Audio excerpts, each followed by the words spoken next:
То е много красиво и високо стръмно поле, което се простира дори до билото на планината. Цяло обкичено с цветни градини. Неговите зелени поляни са празник и пиршество за очите. За гледане е приятно, но за описване е мъчно. История на Теофилакт Симоката, първа половина на 7 век.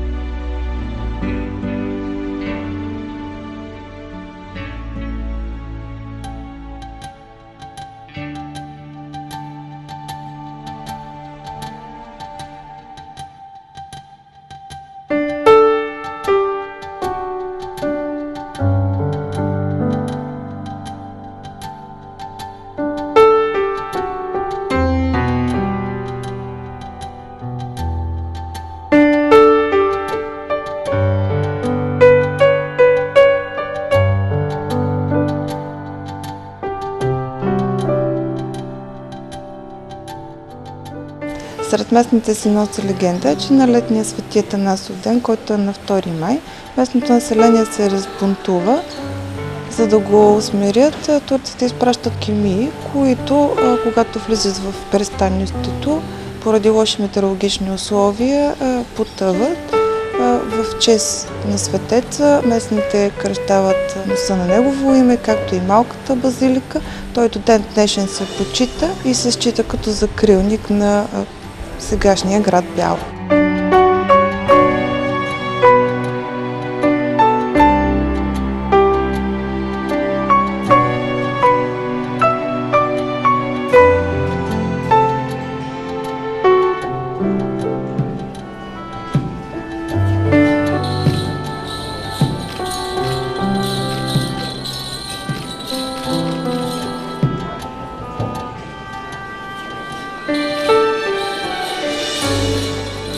Както Бяла съществува, тук на този нов, който в момента присъстваме, който се казва Свети Атанасий, остава антично селище с църква и най-вероятно вила, която е била на митрополита Месемврийски. И от тогава съществува и град Бяла и с времето доста хора, които носят името Атанасий и Атанаска има в Бяла.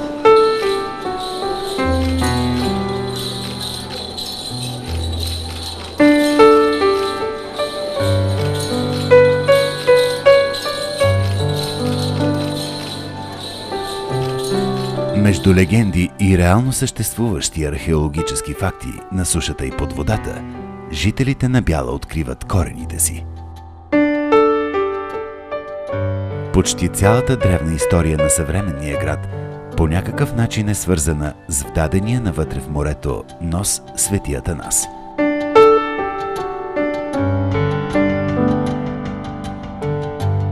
Тук археолозите продължават да разкриват културни пластове от живота кипял от преди хилядолетия.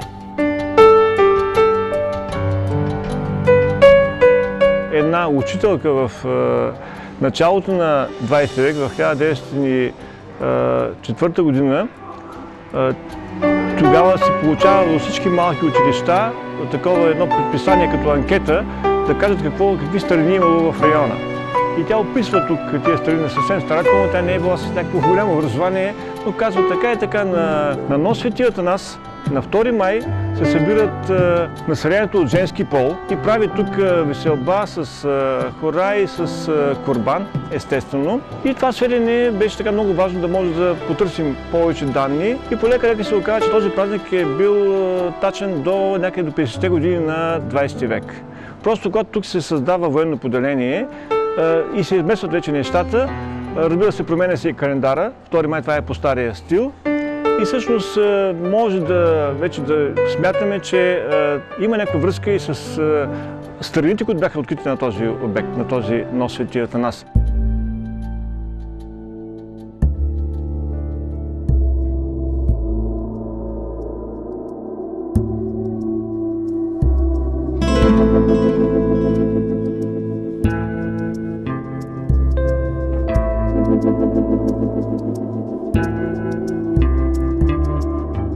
Твърди се, че територията на община Бяла е един от най-богатите райони на археология във Варненска област.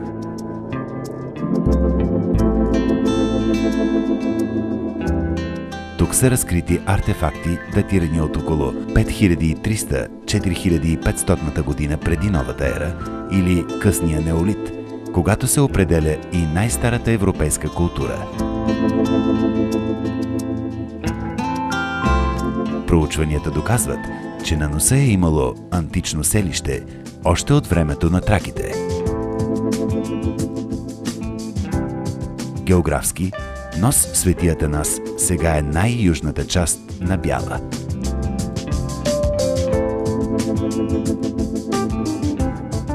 В миналото той е бил средище на стопанския, обществения и религиозния живот. Естествено защитен от отвесните скали към морето, от към сушата, носа е бил пазен от здрава крепостна стена.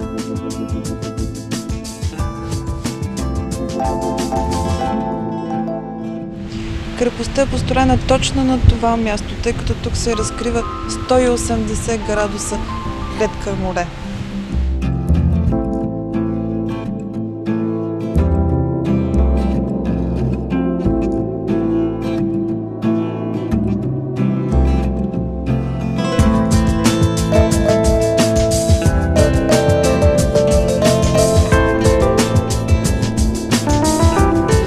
Вече установихме, имаме данни за една късно антична крепост, която обаче може да кажем със сигурност, че е била не само крепост, но това е бил един малък пристанищен град с население около 1500 души, даже което не е било малко за тогавашните времена. Пристанището е било в днешния залив Свети Атанас, също така се казва той.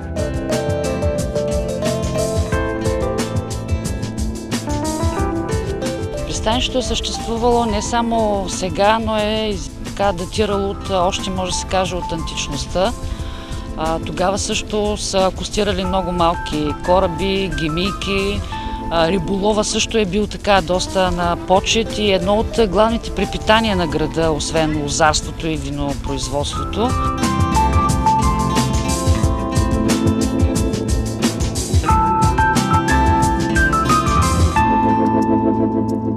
Този град, или по-точно крепост, да кажем, нали, е възседнала едни по-ранни пластове, които са от преди Христа. Тоест, тук пък имаме един култов комплекс, който е бил още от тракийско време, най-общо казвам така и по-популярен език. Някъде започва, може би, в 4 век преди Христа, макар че има данни за, може би, от 5 век преди Христа, продължава съществуването му някъде до 1 век след Христа, когато пък на място на този тракийски комплекс, не знаем какво е. Точно има много култови ями, един храм с зидове. Вероятно се създава пък по-малко светилище, което е вече със сигурност на Херакъл, тъй като бяха намерени някъде около 6-7 статуетки, от които 6 със сигурност са с надписи или пък с скулптурни изображения на този митичен герой, полубог Херакъл.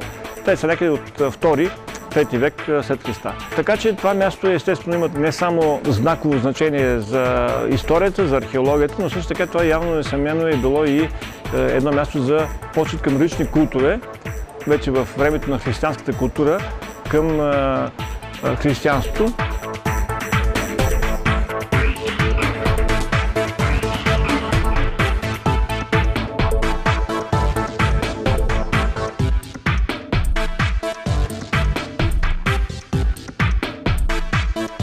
Точни данни за това как се е казвал носа нямаме. Среща се като Лариса или Вича, но местните го знаят като Свети Атанас.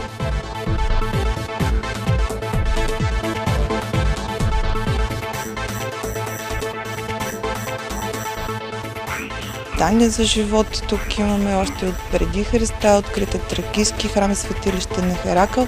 Най-много материали са намерени в античността. Може да се видят части от крепостната стена, канализация, няколко винарни, като една от тях е огромна с цял складов комплекс. Има малка базилика с изцяло реставрирана олтарна част. Има 2 кръщелни, които са доста добре запазени и реставрирани. В момента разкопките продължават.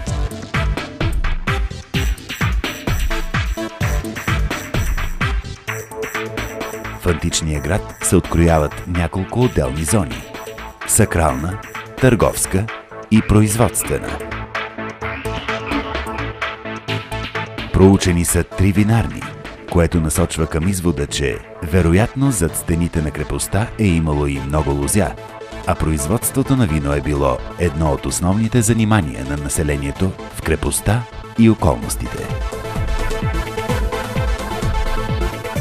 В една от винарните съоръжението е действащо и до днес.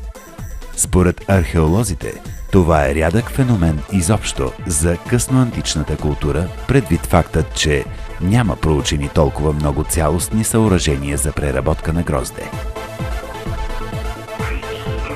Тук на това място е намерен басейн. Близо до този басейн е намерен камък с дупка по средата и 2 жлева отстрани. С помощта на този камък, както и данни, които имаме от различни гръцки източници, установяваме, че точно тук на това място има винарна, доста голяма винарна, с един огромен складов комплекс.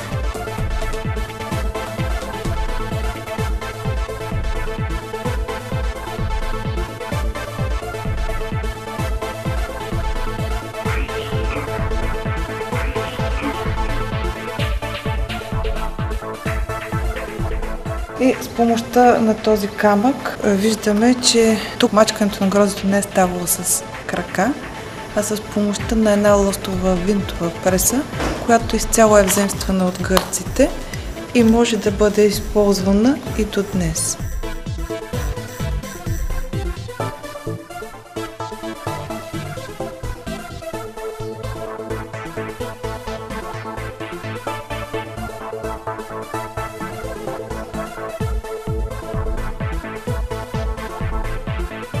Лозовите масиви, засадени с сортовете Мерло и Димят, са част от съвременния пейзаж на Бяла.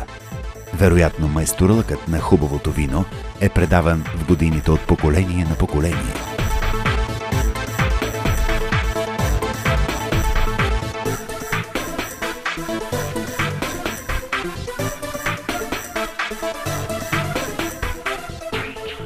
Занаятите също са имали своя разцвет.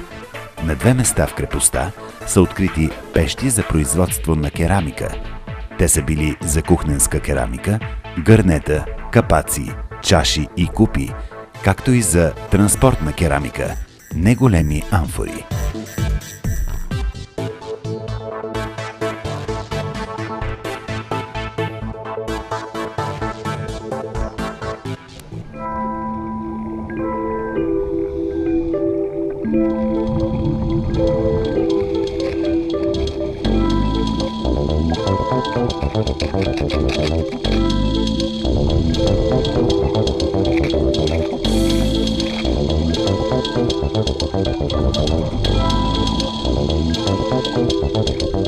При подводни археологически проучвания водолази се натъкват както на групови находки от амфори, така и от единични съдове.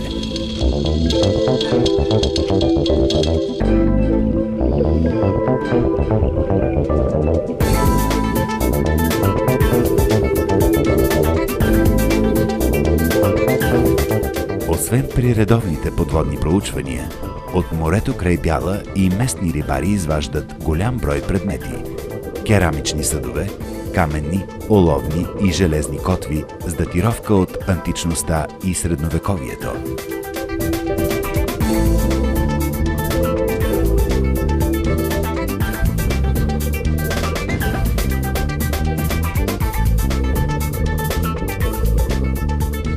Всички факти говорят, че преди хилядолетия разцвета на древното селище и превръщането му в град се е дължал и на този дълбок залив в близост до селището. Използван за пристанище, той е осигурил възможност за търговия, риболов и връзки с доминиращите култури от Средиземноморието.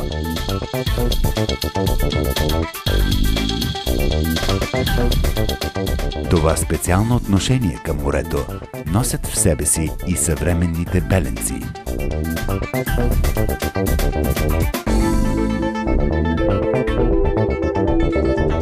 Ние тук наброяваме в нашето пристанище около 160 лодки, от които 70-80 лодки, или това са риболовци, си вадат прехраната с риболова. Наистина, в момента при тая криза, безработица, морето е един добър поминък, който създава работа на хората. При нас морето ни е много чисто екологично и се намират много така различни видови риба. Но най-вече основното, което е каята, попчетата. От тия миграционните риби сафрит, карагьоза тая година сравнително беше по-малко и чернокоп. Чудите се какво е кая. Местните наричат попчето кая. Казват, че това е вид риба, която най-често хващат на въдиците си.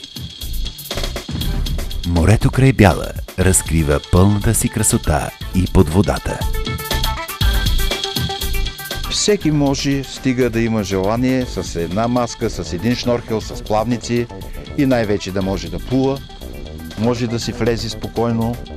Това е една природа, както е вънка на сушата, но само, че е под водата и там е дори по-красиво, защото там царува една тишина, едно спокойствие.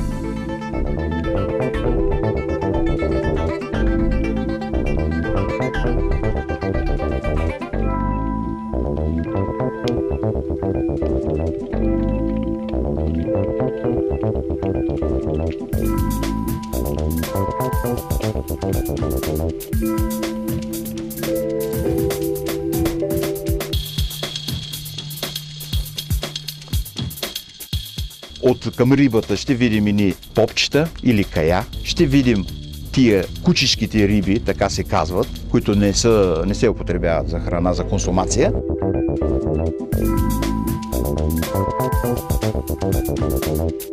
Ще видим някой бял рак, паури все още се виждат.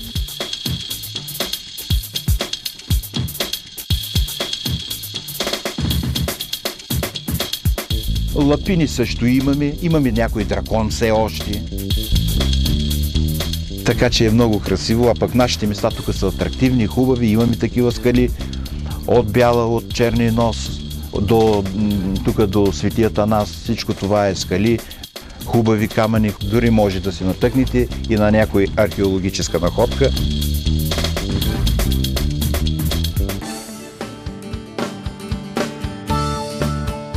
Амфора не открихме, но изплуваме и пред нас се открива невероятна гледка. Пейзажът е странно бял. Оказва се, че това е природният феномен – белите скали. Структурата им е много интересна. Това е природно творение от преди 65 милиона години и е резултат от космически катаклизъм. Площта им е 142 000 квадратни метра. Датират се към границата между мезозойската и неозойската ера. Според специалистите, скалите са се образували в резултат от падането на огромен метеорит край Юкатан и последвалите климатични промени. Белите скали са един от 4-те такива геоложки профили на нашата планета. Тук обикновено идват летовници, които търсят единение с природата.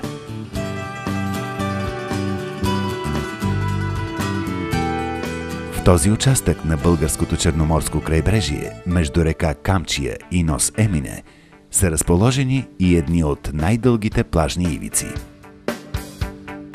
Брегът е живописно нарязан от скални носове, заливчета и големи пясъчни плажове.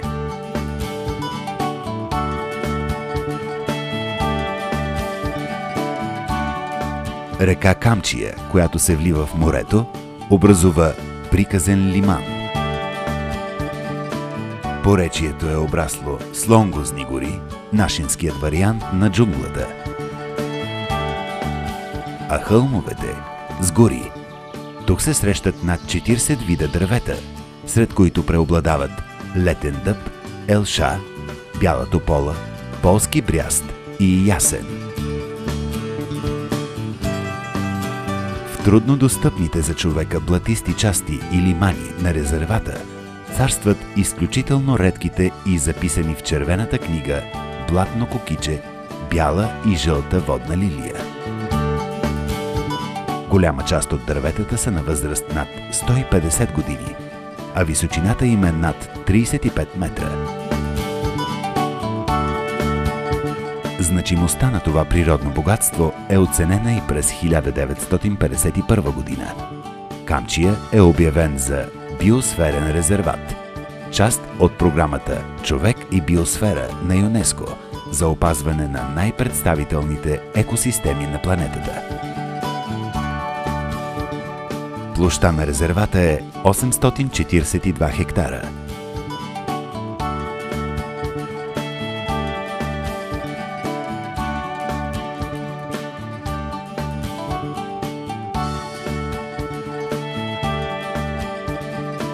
Тук се намира и най-големият пясъчен плаж на България – защитената територия Камчийски пясъци, която е и част от Европейската екологична мрежа Натура 2000.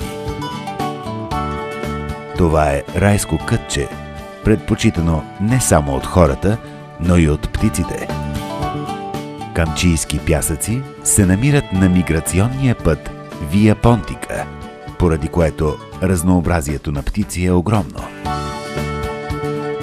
При повече търпение могат да се видят повече от 250 вида птици, като 58 са включени в Червената книга на България. Плажът на Камчия е за ценители. Уникално съчетание от пясъчни дюни, лонгозни гори, слънце и море.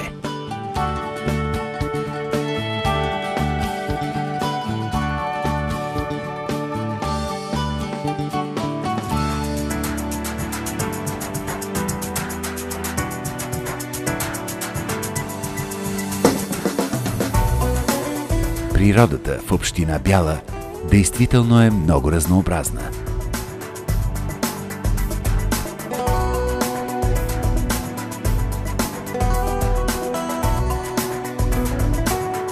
В момента сме само на 4 км от град Бяла и се намираме в местността Еника, а зад мен се намира язовира Еника, който се намира в тази местност. Тази местност предстои да бъде социализирана, защото е спечелен проект от община Бяла и тук ще бъде изградена хижа с места за почиване, ще бъде озеленена самата част около хижата, ще има много места за отдих.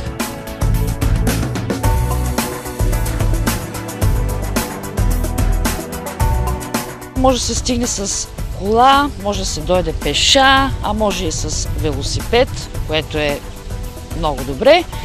Когато е лошо времето в Бяла, то се случва понякога. Този зад мен язовир е пълен с риба и специално за рибарите, които казвате това голямото око, могат да заповядат и да опитат своя късмет.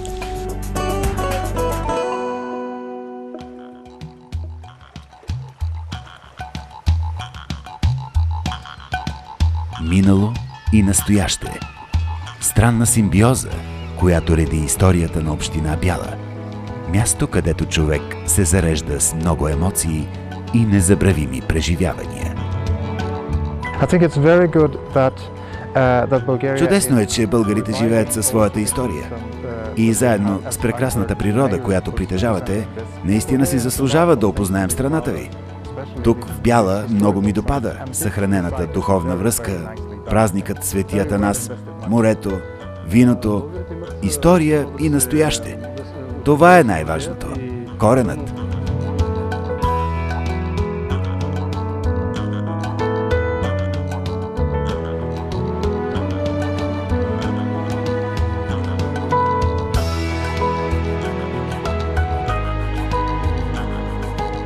Това е един златен пръстен, който несъмнено е принадлежал на местния епископ или негов гост, височайши митрополити, архиепископи и така нататък, който е буквално християнски символ, бих казал, от, не само от национално, но и световно значение, тъй като това е най-ранният, на мен поне е известен, аз съм направил проучване по този повод, най-ранният е известен и открит в археологическа среда, пръстен, който може да бъде свързан с раннохристиянската култура, датира се в 6 век някъде. Това е най-ранният, който намерим в такъв храмов комплекс. Безсъмнено той е принадлежал на някакво такова църковно лице. Този пръстен представлява в неговата горна част имитация на клубуклията, т.е. на ротондата, която е над гроба на Господ.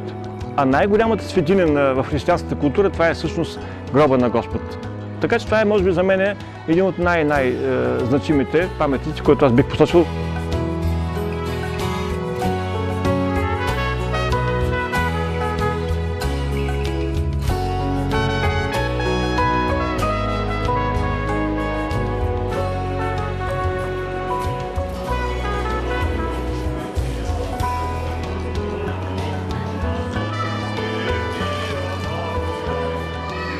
Неповторима природа, ласкаво море и исторически забележителности превръщат града в предпочитана дестинация за все повече туристи от страната и чужбина.